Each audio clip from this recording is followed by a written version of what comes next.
Hello everyone. अब सिर्फ 2 दिन बचे हैं पेपर के और आज हम करने जा रहे हैं मैथ के सारे टॉपिक वाइज 5-5 क्वेश्चन। बहुत ही इजीली आपको समझाएंगे कि हर टॉपिक से किस टाइप के क्वेश्चन पूछे जाते हैं, ताकि हमको कम से कम 5-5 क्वेश्चनों की प्रैक्टिस हो जाए हर एक पर्टिकुलर टॉपिक से, ताकि जब उस टाइप के क्वेश्चन हमको देखने को मिले पेपर में तो हमको एक्चुअली एक आइडिया हो कि करना क्या है वहाँ पे। ओके, तो बिना टाइम वेस्ट किए हम स्टार्ट करते हैं।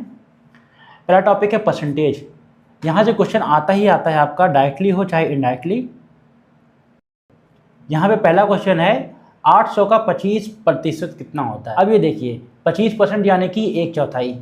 अगर आपको नहीं पता है 1/4 कहाँ से आया तो देखिए हमको निकालना है 25%। 25% कितने का निकालना है? 100 का निकालना है, ठीक है ना। तो कुल प्रतिशत होता है 100। तो जब इसको हम यहाँ से काटेंगे तो 1/4 आएगा। तो 1/4 निकालना है, किसका निकालना है? 800 का निकालना है ना। जवाब क्या आएगा? 800 को जब 4 से भाग किया तो 200। यही आपका आंसर है। अगला है एक संख्या में 20% की वृद्धि करने पर वह 360 हो जाता है, तो मूल संख्या बताइए। अब आपके पास एक संख्या थी, उस पर जब हम 20% की वृद्धि करते हैं तो 360 बन जाता है। तो हमको पहले वाली संख्या बतानी है। तो देखिए इसमें करना क्या है कि जैसे 20% बढ़ाने पर, यानी कि पहले 100 होता है हमेशा, कोई भी चीज़ पहले 100 मान के चलिए, तो अगर 20% बढ़ा दिया तो 120 हो जाएगी। अगर हम वहीं पर 20% घटा देते तो वो 100 में से 20 घटाते तो 80 बच जाती। तो 120 को जब हम गुणा करेंगे, जो हमारी पहले वाली संख्या थी जो हमको अज्ञात है उसको हमने x मान लिया, तो उसका जवाब कितना आया? 360। x को यहीं पर रहने दीजिए और 360 को जब यहाँ पर से 120 आएगा, यहाँ पे जब भाग में चला जाएगा, 12×3 = 36 है ना। तो यहाँ पर आ जाएगा 3। तो x की वैल्यू क्या आई? 3, और परसेंटेज में निकालना है तो गुणे 100 कर दीजिए, है ना। 300 है, यही आपका जवाब है। ऐसे भी देख लेते, मान लीजिए दिमाग लगा के कि मान लीजिए 300 होता तो 300 का 10% होता है 30 और 20% होता है 60। तो जब 300 में 60 जोड़ेंगे तो 360 हो जाएगा। आंसर यहीं पर आना था आपका। अगला क्वेश्चन देखते हैं। किसी परीक्षा में 600 विद्यार्थी में से 72% उत्तीर्ण हो गए, तो अनुत्तीर्ण विद्यार्थियों की संख्या ज्ञात कीजिए। देखिए अगर 72% उत्तीर्ण हुए हैं, टोटल 100 रहे होंगे, है ना। 100%, हम अभी बताया कि पहले टोटल हमेशा 100 मानना है। तो 72 को घटा दीजिए। जब हमने 72 को घटाया तो हमारा जवाब क्या आया? 100 में से 72 गए तो हमारा जवाब आया है 28। अब ये देखिए जो अनुत्तीर्ण हैं, जो पास हो गए थे वो 72 थे, जो फेल हुए हैं वो 28 हैं। तो फेल वाले लोगों की संख्या ज्ञात करनी है हमको। तो फेल वाले संख्या है हमारे 28% हैं। अब 28% कितने का? 600 लिए थे, टोटल बच्चे थे 600। अब जब इसको हम काटेंगे पीटेंगे तो हमारा आंसर आ जाएगा। 28% 600 का कितना होता है? तो जब 28 गुणे 600 करेंगे और बटा में यहाँ पे हम 100 से भाग दे देंगे, है ना। तो जवाब क्या आएगा? जवाब आएगा हमारा 168। 168 बच्चे थे जो फेल हो गए थे। अब वही पूछ लेते कि अब बताओ पास कितने हुए हैं। तो जब 600 में से 168 को घटाओगे तो बच्चे हैं लोग आपके पास हो जाएंगे। तो पास कितने होंगे? तो 432 बच्चे पास हुए हैं आपके। देखिए परसेंटेज के क्वेश्चन मुश्किल नहीं होते हैं, आपको समझना होता है कि करना क्या है। अगला क्वेश्चन, किसी वस्तु का मूल्य 10% बढ़कर 990 हो गया है, तो पुराना मूल्य ज्ञात कीजिए। दिख रहा है 990 हो गया है, तो पुराना मूल्य 900 ही होगा। फिर भी करने के लिए कह देते हैं। अब देखिए पहले 100 था, 10 बढ़ गया तो कितना हो गया? 110। ठीक है, 110 को जब ओरिजिनल से हम गुणा करेंगे तो आंसर आया 990, है ना। और पहला कितना था? 100%। अब इसी को करते हैं, x की वैल्यू क्या होगी? 990, 100 उधर चला जाएगा और 110 नीचे आ जाएगा। ठीक, 0 से आप 0 काट दीजिए, 11 9या 99, 9 को 100 से गुणा करेंगे तो 900 आ जाएगा। यही आपका आंसर है। इसी तरीके से 20 दिया होता या 30 दिया होता तो 120 या 130% का निकाल लेते। अब देखिए अगला क्वेश्चन है कि ए की आय बी से 25% अधिक है। यदि बी की आय 20,000 है तो ए की आय कितनी है? अब यहाँ पे देखिए बी की आय दी है 20,000 और ए की आय बी से 25% अधिक है। ठीक, तो हम बी की आय को 100% मान लेंगे और ए की आय 25% अधिक है, तो ए की आय जो होगी हमारी 125% हो जाएगी क्योंकि 25% अधिक है। तो जब 100 का बराबर है 20,000 से, तो 125 कितना हो जाएगा? तो 125 का हो जाएगा यहाँ पर आपका 25,000। कैसे निकाला है? ठीक, देख लीजिए, अभी दिखाते हैं। तो x की वैल्यू आ जाती 20,000 बटे 100, तो 1% की वैल्यू आ जाती है आपकी 200। तो 125 की कितनी हो जाती? तो 125 गुणे 200, 125 गुणे दोनों 250 गुणे 100 का 100 इधर आ जाता। 25,000 आपका आंसर है। 25,000 आपका आंसर है।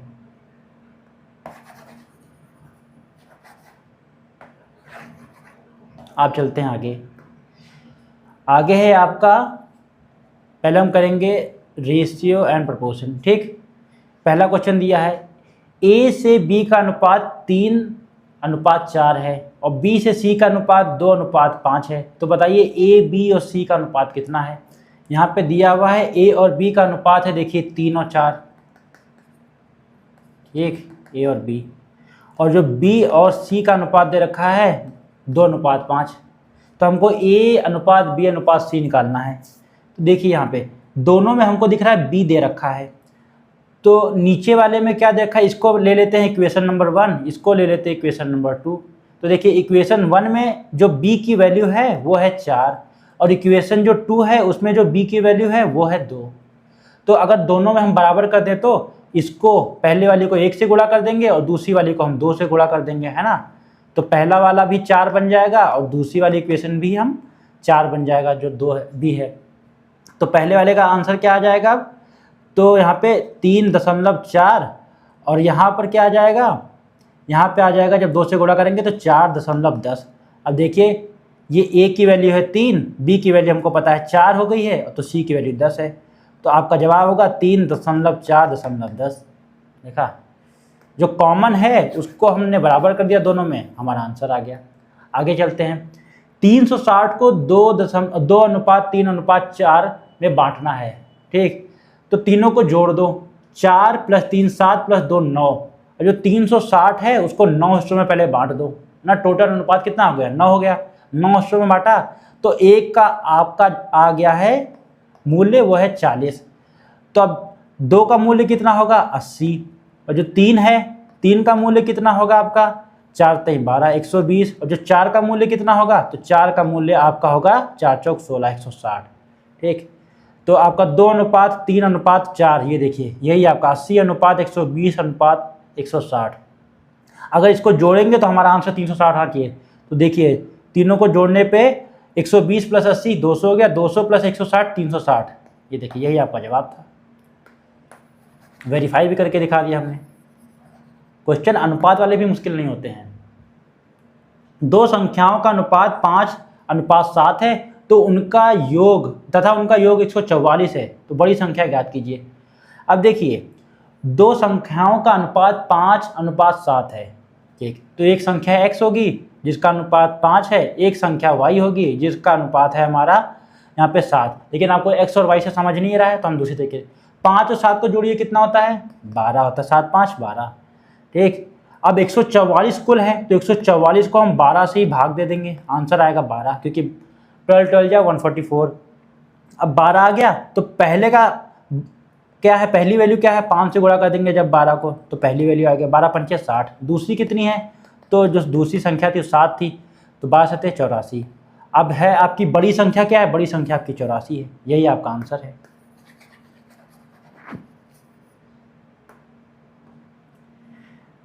क्वेश्चन नंबर 4, A/B अगर 4:5 है और B/C आपका 10:7 है तो A और C का क्या होगा? अब देखिए ये क्वेश्चन है, आसान है। A/B गुणे कर दो B/C, अब आपका आंसर आ जाएगा। A/B क्या था? 4:5, और B और C क्या था? 10:7। 7। 5 को जब 10 से काटा तो 2 आ गया, है ना, तो क्या आ गया 8:7। यही है आपका ए और सी का, क्योंकि जब बी से बी कट जाएगा तो आंसर क्या बचेगा, ए और सी बचेगा, 8:7। यही आपका आंसर है।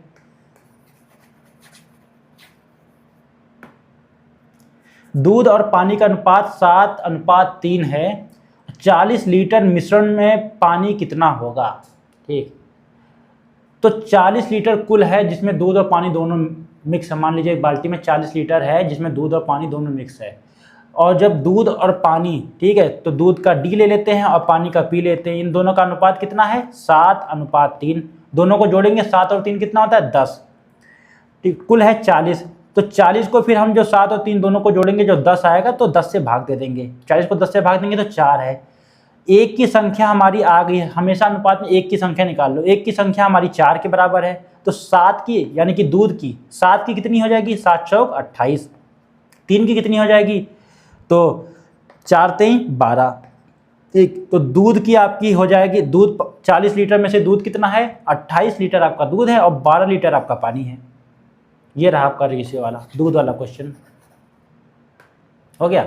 अब आगे चलते हैं, प्रॉफिट और लॉस, लाभ और हानि।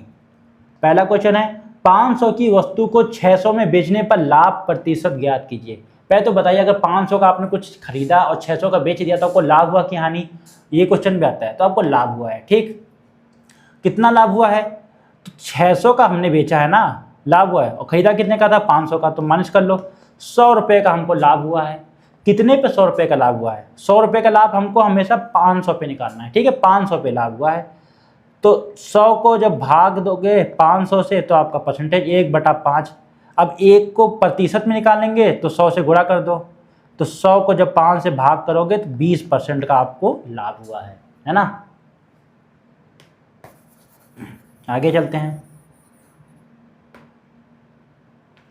800 की वस्तु को 10% हानि पर बेचने पर विक्रय मूल्य ज्ञात कीजिए। ओके, यानी कि सेलिंग प्राइस। 800 की वस्तु को 10% की हानि, तो कुल मैंने बताया था हमेशा परसेंटेज लो 100। जब 10% की हानि हो गई तो 100 में से 10 घटाएंगे तो 90% का हमको वैल्यू निकालनी है। 800 का सामान था, उसका 90% मतलब हमको उसको बेचने पर कितना था, तो 800 को जब हम गुणा करेंगे 90 से बटा 100, जवाब क्या आएगा? 9×8 = 72। 720 रुपये हमने सामान को बेच दिया। 800 का सामान था तो 10% के नुकसान पे जब हमने उसको बेचा तो 800 का 10% यानी कि 80 रुपये के नुकसान पे हमने बेच दिया। तो जब 800 में से 80 घटा देंगे तो 720 रुपये आपका बचेगा। यही आपका है जो हानि है, आपका वो प्रतिशत, वो वैल्यू है। इतने पे आपने सामान बेचा तो आपको 10% का नुकसान हुआ। वहीं पर अगर हम 10% के मुनाफे पे बेचते तो 800 का 10% यानी कि 80 रुपया, तो 880 का सामान बेचते तो हमको 10% का फायदा हो जाता। किसी वस्तु पर 25% लाभ प्राप्त करते हुए 400 की वस्तु कितने में बेचनी होगी? तो 400 का सामान है, अगर हमको 25% मुनाफा कमाना है तो यानी कि पहले 100 था, 100 की वैल्यू दी है 400, है ना, पहले हमेशा कहा 100 मानना है। 25% का मुनाफा है यानी कि 125 हो जाएगा। तो 100 की वैल्यू है, ठीक, 400, तो 1 की वैल्यू क्या हो जाएगी? 1 की वैल्यू होगी 400/100 यानी कि 4। 1 की वैल्यू 4 है तो 125 निकालना है ना, क्योंकि 25% फ़ायदा लेना है। तो 125 की वैल्यू क्या होगी? 125 को जब 4 से गुणा कर देंगे यानी कि आ जाएगा हमारा 500। समझ रहे हो? 1 की वैल्यू थी 4 तो 125 की क्या होगी? 125 × 4 यानी कि 500। तो अगर हमको सीधा सीधा देख लीजिए ना, 25% का मुनाफा लेना है तो 400 का 25% कितना होता है? 400 को जब 4 से भाग कर देंगे यानी कि 100, तो 400 + 100 500, टोटल है 500। तो अगर हम किसी चीज़ को 400 में खरीदते हैं और 500 में बेचते हैं तो हमको 25% का फ़ायदा होगा। यही क्वेश्चन घुमा के पूछ लेते हैं कि एक चीज़ को हमने 400 में खरीदा था, अब बताइए उसको हमने 500 में बेचा तो हमको कितने प्रतिशत का फ़ायदा हुआ? तो यही क्वेश्चन है, घुमा लेते हैं। आंसर हमारा 25 ना चाहिए, हमको पहले ही पता है। तो 500 में से हम 400 को घटा लेते हैं, बचता कितना? 100 बचता। ठीक, तो 100 को हम कितने पे निकालते? तो 100 को हम प्रतिशत में निकालते 400 पे निकालते, है ना। हमेशा कहा था छोटे वाले पे निकालना होता है जब हमको फ़ायदा नुकसान निकालना होता है। तो गुणे 100। अब ये देखिए 00 से 00 घटा 1/4। 1/4 कितना का है? 100 को जब 4 से भाग दोगे तो आंसर आ जाएगा आपका 25%। देखिए आ गया ना। उसी क्वेश्चन को घुमा के पूछ लो। एक दुकानदार, चौथा क्वेश्चन कर रहे हैं, एक दुकानदार 20% छूट देकर भी 20% लाभ कमाता है। समझ रहे हो? एक दुकानदार है, आप उसे सामान खरीदने के उसकी दुकान में, तो उसने कहा कि 20% आपको छूट मिलेगा आप जो सामान लेंगे उस पर। ठीक, तो आप बड़े खुश हो गए, आपने सामान ले लिया। लेकिन 20% आपको छूट देने के बाद भी उसको 20% का ही मुनाफा हो रहा है, और उस पर जो सामान आपने खरीदा उस पर जो अंकित मूल्य है वो 1200 है। तो बताइए कि उसने कितने में सामान को खरीदा था, ये पूछ रहे हैं आपसे। क्या होता है, आप एक दुकान में जाते हैं, वहाँ पे आपको दुकानदार कहता है कि आपको हम 20% की छूट देंगे जो आप सामान खरीदेंगे आज उस पर। आप बड़े खुश हो जाते हैं, लेकिन उसने 20% की छूट देने के बाद भी 20% का मुनाफा कमा लिया। ठीक, तो उसने सामान खरीदा कितने में था? उसने मतलब उस पर जो मूल्य लिखा हुआ था वो 1200 था। आपको कितने में बेचा उसने? अब देखते हैं। आपको 20% का उसने मतलब, तो देख लीजिए 100% मान लीजिए टोटल, उसने आपको 20% का डिस्काउंट दिया तो -20, यानी कि टोटल 80। अब ये देखिए कि हम 20% निकाल लेते हैं पहले। 1200 को जब 20% हमने निकाल लिया, यानी कि बटे 100, 240 रुपये का आपको छूट दिया है उसने, है ना, 1200 पर। तो 1200 पे जब उसने आपको 240 रुपये का छूट दिया है तो बचा कितना? आपके पास 960 रुपये का उसने आपको सामान दिया है। आप खुश हो गए, लेकिन उसके बाद भी उसने कमा लिया। कितना रुपया कमा लिया है? उसने 20% कमा लिया है। तब हमको पता है कि उसने 20% का, अब मान लीजिए 100 था उसने जिसमें ख़रीदा था, लेकिन 20% का उसने फ़ायदा कमाया तो 120 हो गया। 120 की वैल्यू दे रखी है यहाँ पे आपको 960। अब ठीक, अब तो एक की वैल्यू कितनी आएगी? 960 को जब 12 से करेंगे, इसको जब काटेंगे तो आपका आ जाएगा 8। तो 100% की वैल्यू कितनी आ जाएगी? गुणे 100 कर दो। जब 8 को 100 से गुणे करोगे तो आपका आंसर आ जाएगा 800। तो दुकानदार ने सामान खरीदा था 800 का, उस पर लिखा था 1200। ठीक, तो 1200 लिखा था और आपने आपसे कहा था कि आपको 20% का हम वहाँ पे आपको छूट दे देंगे। तो 1200 पे जब आपको 20% यानी कि 240 रुपये का छूट दिया तो आपने सामान खुशी खुशी 960 रुपये में खरीद लिया। लेकिन उसने खरीदा था 800 में, तो उसको 160 रुपये का फ़ायदा हुआ, यानी कि 20% का फ़ायदा उसका हुआ, क्योंकि 800 का 10% होता है 80 और 20% होता है 160। इस तरीके से दुकानदार लोगों को बेवकूफ़ बनाते हैं। भाई उनको भी अपना दुकान चलाना है, पैसे कमाने हैं। 1000 की वस्तु को 950 में बेचने पर हानि प्रतिशत ज्ञात कीजिए। तो 1000 रुपये का सामान था, तो आप बताइए आपने उसको 950 में बेचा तो और आपका लाभ हुआ कि हानि हुआ? सिंपल सी बात है, 50 रुपये का आपको नुकसान हो गया, यानी कि हानि हो गई। तो 50, क्योंकि 1000, पहले देख लिए 1000 में से आपने 950 घटाए तो 50 रुपये बचे आपके, ये आपका हानि प्रतिशत। कितना है प्रतिशत में? तो 50 को निकालेंगे 1000 पे निकाल लेंगे आप, और प्रतिशत में निकालना तो गुणे 100 कर देंगे। इसको जब इससे काटा 100 को 100 और 10 का 0 इससे काटा तो आपको 5% का आपको नुकसान हुआ है। ठीक, क्योंकि 1000 का 5% कितना होता है? 1000 का 5% होता है 50। अब चलते हैं टाइम एंड वर्क वाला। ये क्वेश्चन भी आते हैं, ज़रूर आते हैं और आसान होते हैं, बस हल्का सा समझना कि करना क्या होता है। ठीक, ए कोई कार्य 12 दिन में करता है, उसकी एक दिन की कार्य क्षमता क्या है? अब देखिए एक इंसान है, एक पूरा काम करने में 12 दिन लगाता है, तो उसकी कार्य क्षमता कितनी होगी? तो हमको कार्य क्षमता का मतलब है कि एक दिन में कितना काम करेगा, हमको ये निकालना है। काम होता है 12 दिन में, एक दिन में कितना काम होगा? तो 1/12। 1/12 है, यही आपकी कार्य क्षमता है कि एक दिन में वो 1/12 काम कर लेगा। ये बिल्कुल वैसा हो गया कि एक इंसान 12 दिन में आम खा जाता है। ठीक, तो एक दिन में कितने आम खाएगा? तो 1/12 आम खा जाएगा एक दिन में। बस इतना ही करना था क्वेश्चन। इससे मुश्किल वाले हल्का सा क्वेश्चन आएंगे, वो अभी आते हैं, आपको बताते हैं। ए और बी क्रमशः 10 तथा 15 दिन में कार्य को पूरा करते हैं, तो साथ में कितने दिन लगेंगे। देखिए एक काम है, अगर एक इंसान 10 दिन में कर सकता है वही काम, और दूसरा इंसान है वही कहता है कि वो 15 दिन में काम करके देगा आपको, तो बताइए अगर दोनों लोग मिलके काम करते हैं तो कितने दिन में कर लेंगे। कार्य उतना ही है, दोनों लोग मिलके करेंगे। तो ये अच्छा ये बताइए, ए 10 दिन में करता है और बी 15 दिन में करता है, तो ज़्यादा कुशल कौन होगा, यानी कि ज़्यादा कार्य क्षमता किस में होगी। सिंपल सी बात है, जो कम समय लेता है उसकी कार्य क्षमता ज़्यादा होगी, यानी कि ए आपका ज़्यादा कुशल है। अब देखिए कैसे निकालते हैं। ए की वैल्यू दे रखी है 10, बी की वैल्यू दी है 15। ठीक, इतना फॉर्मूले से नहीं करना है, पर समझ लीजिए करना कैसे।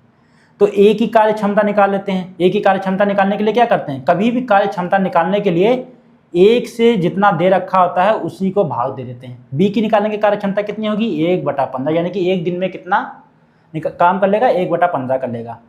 तो ए का कार्य क्षमता 1/10 प्लस बी, दोनों मिलकर काम कर रहे हैं ना, बी की कार्य क्षमता 1/15।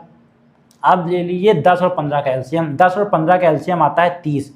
एलसीएम का मतलब होता है वह सबसे छोटा अंक जिस पे दोनों के दोनों आ जाएं।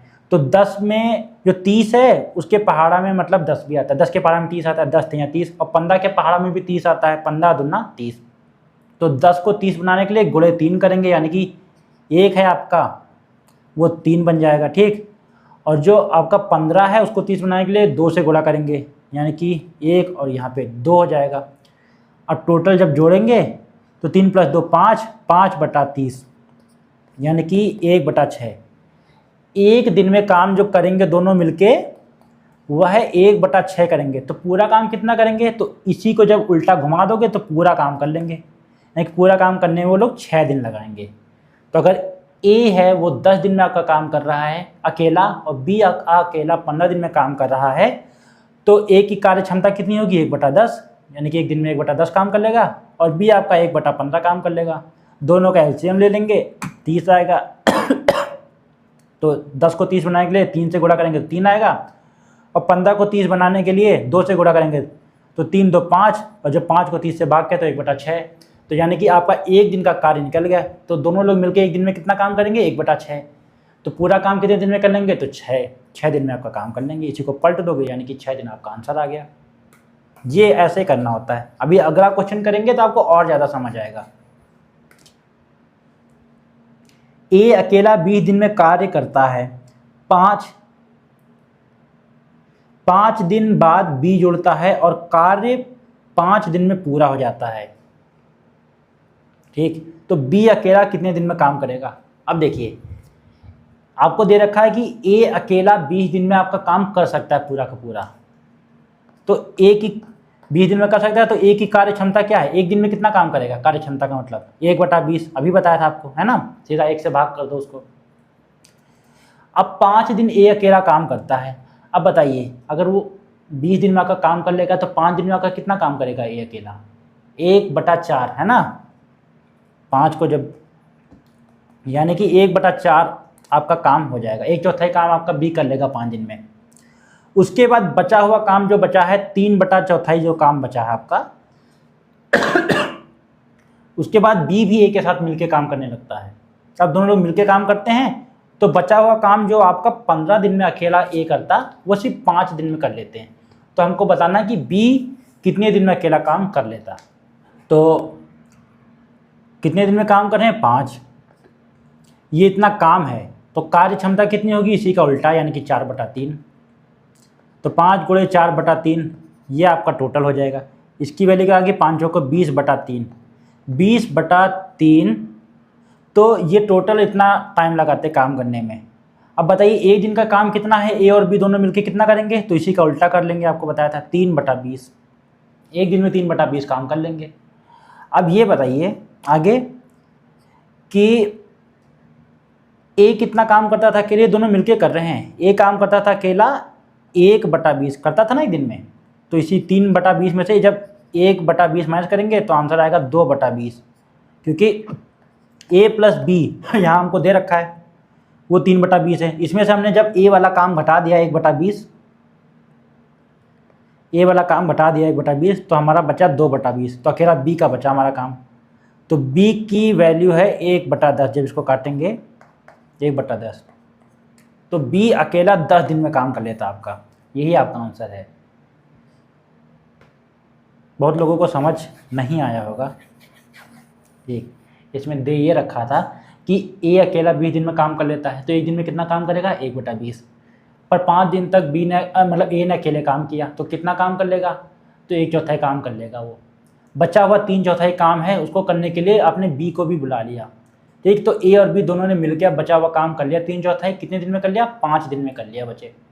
ठीक, तो 5 दिन में कर लिया, तो हमने जब दोनों का निकाला तो हमको पता चला कि दोनों की कार्य क्षमता है वो है 20/3।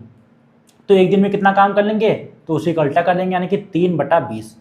ठीक, अब हमने a प्लस बी दोनों की वैल्यू है, ये जो है वो है 3/20। अब उसमें से हमने a की वैल्यू हटा दी कि a की कार्य क्षमता हटा दी, तो a की कार्य क्षमता कितनी थी, 1/20 थी।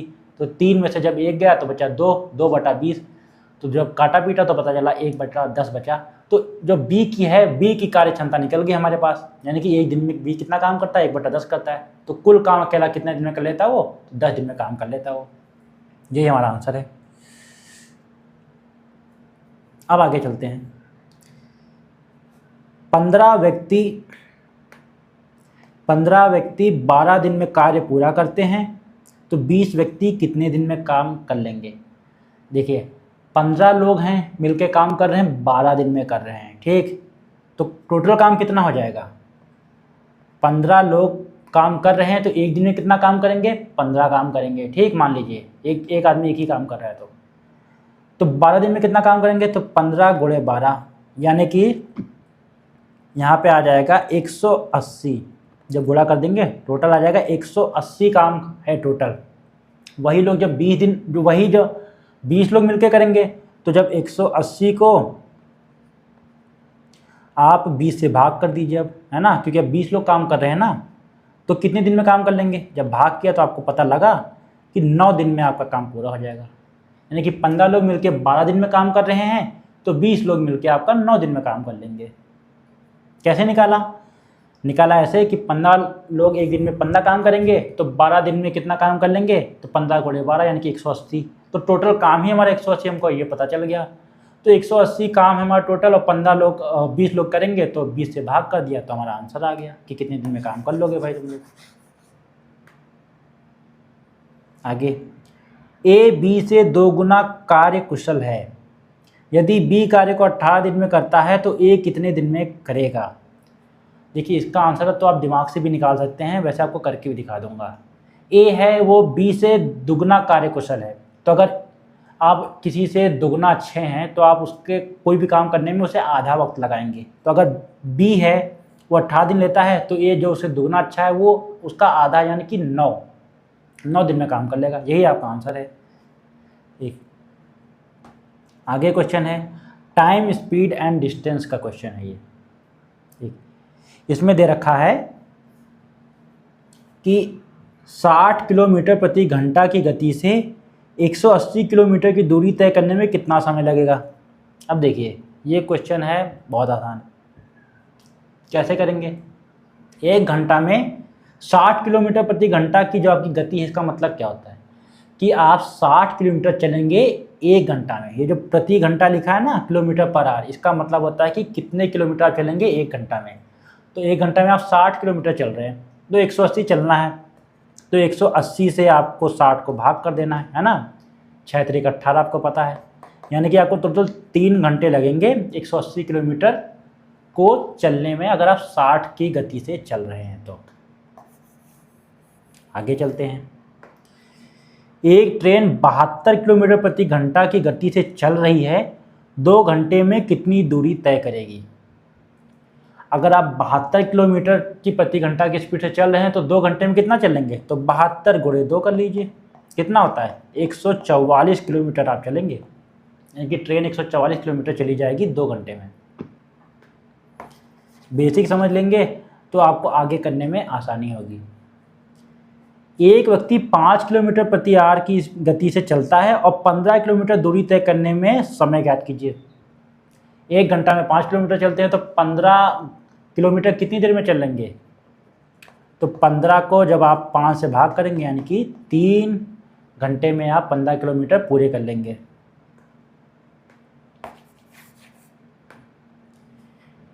तीन 300 मीटर लंबी ट्रेन 20 सेकंड में एक खंभा पार करती है तो गति ज्ञात कीजिए। हमको सबको पता है, फिर भी आपको समझा दूंगा कहाँ से आया ये फॉर्मूला, कि जो अगर आपको स्पीड दी होती है किसी चीज़ की, अगर निकालना है तो जो आपकी दूरी होती है उसको आप समय से भाग कर देंगे, यानी कि टाइम से, तो आपकी स्पीड निकल जाएगी। यानी कि अगर आपको 100 किलोमीटर जाना है और अगर आप 1 घंटा ले रहे हैं तो आपकी स्पीड कितनी होगी? 100 किलोमीटर ही होगी, 100 किलोमीटर प्रति घंटा। और अगर आप 2 घंटा ले रहे हैं तो जब 100 को 2 से भाग करेंगे, यानी कि दूरी है 100 और 2 से भाग करेंगे यानी कि 50 आएगा आपका। यानी कि स्पीड निकालने का क्या है कि जितनी दूरी दी हो, डिस्टेंस दी हो, उसको समय से भाग कर लो तो आपकी गति आ जाएगी आपकी। और अगर दूरी ही निकालनी है आपको, डिस्टेंस ही निकालना है, तो टाइम को इधर लेके चले जाओ। डिस्टेंस क्या होगा? Speed into time. कैसे कि आपको दूरी निकालनी है, अगर आप 50 किलोमीटर प्रति घंटे की स्पीड से चल रहे हैं और 2 घंटे चलते रहते हैं तो दूरी कितनी कवर करेंगे? तो 50 गुणे 2, 1 घंटे में 50 तो 2 घंटे में 100, यानी कि स्पीड है 50, समय है 2, यानी कि इंटू करते हैं, ऐसे करके निकालते हैं चीज़ें। अब दे क्या रखा है? 300 मीटर लंबी ट्रेन है, 20 सेकंड में खंभा को पार करती है, ठीक। तो कितना है मतलब गति ज्ञात कीजिए, यानी कि हमको निकालना है स्पीड। जो दूरी कितनी है? 300, यानी कि ट्रेन की खुद की लंबाई ही उसकी दूरी हो जाएगी। इसको पार करने में 20 सेकंड लगाता है, 0 से 0 गया, और 30 को जब 2 से काटा तो 15, यानी कि 15 मीटर पर सेकंड, यानी कि ट्रेन 15 मीटर पर सेकंड चलती है, ये आपका आंसर है। और 20 सेकंड तक चलती रहेगी तो 15 को जब 20 से गुणा करेंगे यानी कि 300 मीटर, तब जाके वो 300 मीटर कवर करेगी। अगला क्वेश्चन, 2 शहरों के बीच की दूरी है 240 किलोमीटर, ओके। यानी कि एक शहर से दूसरे शहर के बीच की जो दूरी है वो 240 किलोमीटर है, ये आपकी दूरी दे रखी है। एक कार 48 किलोमीटर प्रति घंटा की स्पीड से चल रही है, तो समय ज्ञात कीजिए कि एक शहर से दूसरे शहर पहुंचने में कितना समय लगेगा। अभी बताया था आपको कि टाइम निकालना है, मान लीजिए, तो जितनी दूरी दे रखी है डिस्टेंस, उसको स्पीड से डिवाइड कर दीजिए। दूरी दी है 240 और स्पीड दी है आपकी 48, इसको जब इससे काटेंगे तो आपको आंसर मिल जाएगा 5, यानी कि 5 घंटे आप चलेंगे लगातार 48 किलोमीटर प्रति घंटा की स्पीड से, तब आप जाकर दूसरे शहर जो कि 240 किलोमीटर दूर है पहुंच पाएंगे। अब आगे के क्वेश्चन करते हैं। यह है मेंसुरेशन वाले क्वेश्चन, ठीक। 14 सेंटीमीटर त्रिज्या वाले वृत्त का क्षेत्रफल ज्ञात कीजिए। वृत्त यानी कि सर्कल। अब देखिए, आपको मेंसुरेशन में कुछ फॉर्मूले होते हैं वो आपको याद करने होंगे, ठीक। वो फॉर्मूलों की लिस्ट मैं आपको PDF टेलीग्राम चैनल पे भेज दूंगा, वहाँ से आप डाउनलोड कर लीजिएगा, ठीक। बाकी सर्कल का जो आपको किसी भी चीज़ की 2 चीज़ें होती हैं मेन, आपको दिखाता हूँ अभी। मान लीजिए सर्कल है, तो इसके बाहर की जो दूरी होती है एक ये होती है, ये आपको निकालनी होती है। एक होता है कि इसके अंदर का क्षेत्रफल यानी कि एरिया कितना है, अंदर का निकालते हैं, ये पूरी जगह कितनी है ना। यहाँ पे ये क्षेत्रफल पूछा है, तो सर्कल का जो क्षेत्रफल निकालने का जो फॉर्मूला होता है वो होता है पाई आर स्क्वायर, ठीक। एरिया निकालने का जो फॉर्मूला होता है। और वही जो बाहर का जो आपका होता है सरकमफ्रेंस ऑफ द सर्कल, यानी कि पेरीमीटर भी कहते हैं उसको, तो वो होता है 2 गुणे पाई गुणे आर, 2 पाई आर। पाई की वैल्यू क्या होती है? पाई की वैल्यू तो होती है 3.14। वैसे ये जो ये पाई है इसकी वैल्यू होती है 3.14, या फिर बहुत जगह पे दिया होता है 22/7। ये जो 22/7 है, ठीक, इसको करोड़ों अरबों में जो एक वैल्यू जो हमने निकाली 22/7, इसी इंडिया के बहुत ही ग्रेट मैथमेटिशियन थे रामानुजन सर, उन्होंने निकाला था 22/7, इसीलिए उनका इतना नाम है। तो हमको पाई की वैल्यू क्या दे रखी है, 22/7 ले लीजिए, ठीक। एरिया निकालना था ना, और यहाँ पे जो 14 सेंटीमीटर है वो उसका रेडियस है, यानी कि त्रिज्या का वृत्त है। तो रेडियस दे रखा है 14 और स्क्वायर यानी कि 2 बार हमको 14 से गुणा करना होगा। अब 7 को 14 से काटेंगे तो 2 पे जा रहा है। अब यही देख लीजिए, 22 को जब 2 से गुणा करेंगे तो 44 और गुणे ये 14, 616, ये आपका आंसर आ जाएगा। अब आगे देखते हैं।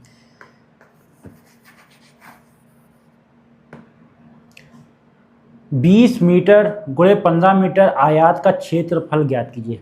आयत यानी कि आपका होता है रेक्टेंगल, एक होता है आपका स्क्वायर जिसकी चारों जो ये हैं भुजाएं वो बराबर होती हैं। रेक्टेंगल में जो आमने सामने की ये होती है ना, आयत में आमने सामने की ये सेम होती हैं, ये इसके बराबर होगी। तो जो लंबी वाली दूरी है इसको 20 दे रखा है, जो छोटी वाली है इसको 15 दे रखा है। अब देखिए इसमें करना क्या है हमको।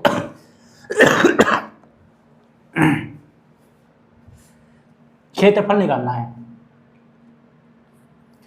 तो रेक्टेंगल का क्षेत्रफल कैसे निकालते हैं आयत का, कि जो लंबी वाली है दूरी इसको गुणा कर देंगे छोटी वाली से, यानी कि लेंथ इंटू ब्रेथ।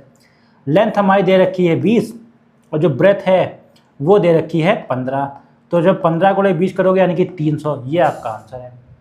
वहीं पर दूसरी चीज़ होती है पैरामीटर। तो पैरामीटर यानी कि बाहर की जो आपकी म्याड़ है यानी कि बाउंड्री है, ये आपकी कितनी है। आपको बताया था ना एरिया का मतलब अंदर वाला कितना है, अब वो निकालने के लिए गुणा करते हैं। और बाहर का म्याड़ निकालना है तो ये म्याड़ गिन लीजिए, एक बार 20 हो गई, ये गिन लीजिए 40 हो गई, ये 15, ये 15, कुल मिला के 20 20 40 और 30 70 हो गया। तो इसको और किसी तरीके से लिख सकते हैं क्या आसानी से।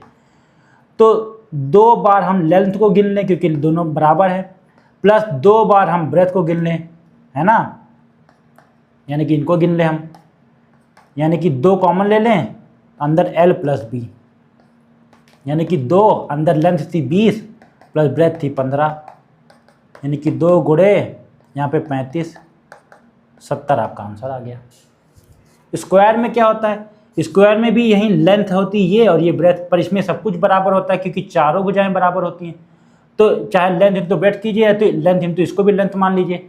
तो यानी कि अगर इसको हम a मान लें तो इसको भी a मान लें तो a स्क्वायर, ओके, स्क्वायर में a स्क्वायर आपका अंदर का क्षेत्रफल दे देगा। और बाहर का क्या होगा, तो 4 बार गिनेंगे, 1 2 3 4, यानी कि 4 टाइम्स a, जो भी वैल्यू दे रखी होगी आपकी, ये होता है आपका स्क्वायर यानी कि वर्ग। 3 चीज़ें आपको सिखा दी, आपको मैंने त्रिज्या सिखा दिया, आपको मैंने आयत और आपको मैंने वर्ग, तीनों सिखा दिया। अब आगे चलते हैं। 10 सेंटीमीटर भुजा वाले वर्ग का परिमाप ज्ञात कीजिए। जो मैं आपको इतनी जैसे पैरामीटर बोला था ना, पैरामीटर का मतलब था परिमाप, यानी कि चारों तरफ की बाउंड्री, है ना, वो ज्ञात कीजिए। अब परिमाप का मतलब आपको एक बार फिर समझा देता हूँ। ये आपका एक है वर्ग, वर्ग में इसमें चारों ये भुजाएं हैं, ये एक बराबर एक समान होती हैं, ठीक।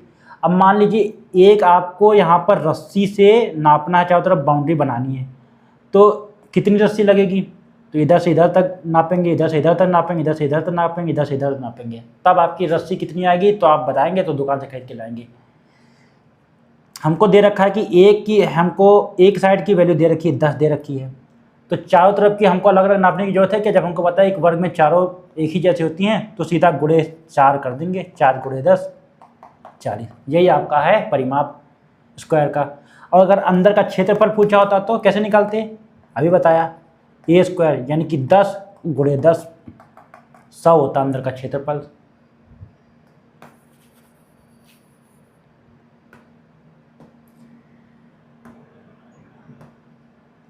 अब देखिए क्वेश्चन नंबर 7। 60 सेंटीमीटर त्रिज्या वाले वृत्त की परिधि ज्ञात कीजिए। अब एक सर्कल दे रखा है, ठीक, यानी कि वृत्त, उसकी जो त्रिज्या है यानी कि रेडियस वो 7 सेंटीमीटर दी है अंदर की। तो हमको बाहर की परिधि कितनी होगी वो निकालनी है। अभी आपको बताया था सर्कल की परिधि अगर आपको निकालनी है या परिमाप निकालना है तो आपका कितना हो जाएगा,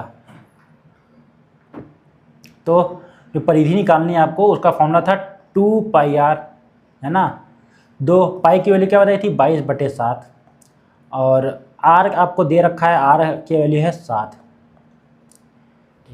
कई बार आपको यहाँ पे जो है, यहाँ पे जो त्रिज्या है, त्रिज्या ना दे करके आपको डायमीटर दे रखा होता है। डायमीटर त्रिज्या का होता है दुगना हमेशा।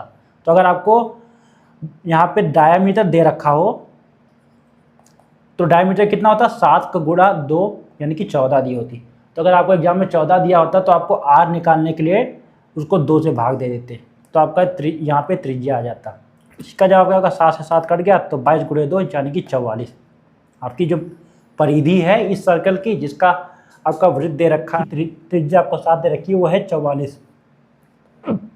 और अगर इसी का क्षेत्रफल निकालना होता पाई आर स्क्वायर निकालते, तो पाई की वैल्यू होती 22/7, आर की वैल्यू होती 7 गुणे फिर 7, एक 7 से 7 कट गया तो 22 गुणे 7 तो 7 दूनी 14 और 7 दूनी 14 154 आ जाता। ये आपका जवाब था।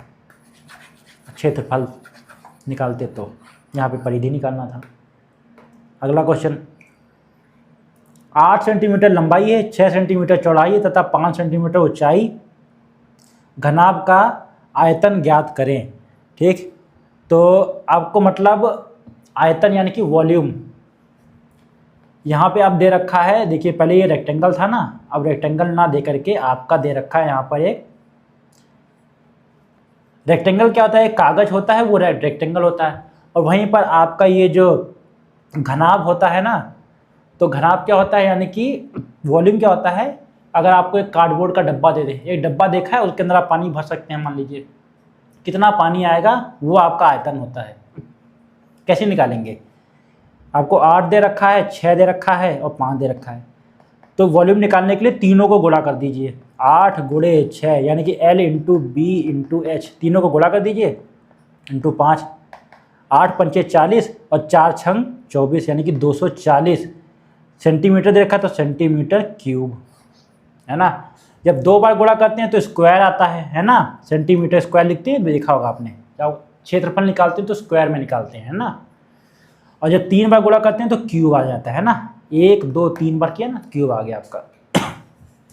वहीं पे अगर आपका ये एक वर्ग का मतलब आपको निकालना होता अंदर वॉल्यूम कितना होता है, तो क्या करते, सारी साइडें बराबर होती है उसमें, तो 8 दे रखा तो 8 ही होती, तो ए क्यूब होता है। ये जो LBH है वो ए क्यूब हो जाता वहाँ पे, ऐसे निकालते, यानी कि ए गुणे ए यानी कि ए क्यूब हो जाता आपका, ऐसे निकालते हैं।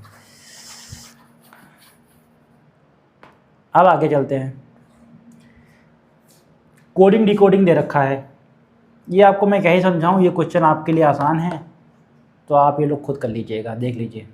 नंबर सीरीज करवा देता हूँ यहाँ पे, 2 के बाद 4 के बाद 6 के बाद 8 के बाद 10, 2 का बड़ा सबको आता है, ये 10 हो जाएगा, यानी कि 2 2 का गैप दे रखा है। 5 10 20 40 यानी कि दुगना कर रहे हैं पिछले नंबर को, 5 से 10, 2 से 10 से 20 गुणे 2, 20 से 40 गुणे 2, तो 40 के बाद क्या होगा, 40 गुणे 2 यानी कि 80 आ जाएगा। ऐसे भी होता है। 3 6 12 24, यहाँ पे भी देखिए 2 से गुणा किया है, तो 24 का जब 2 से गुणा करेंगे तो कितना आ जाएगा, 48। 1 के बाद 4 के बाद 9 के बाद 16।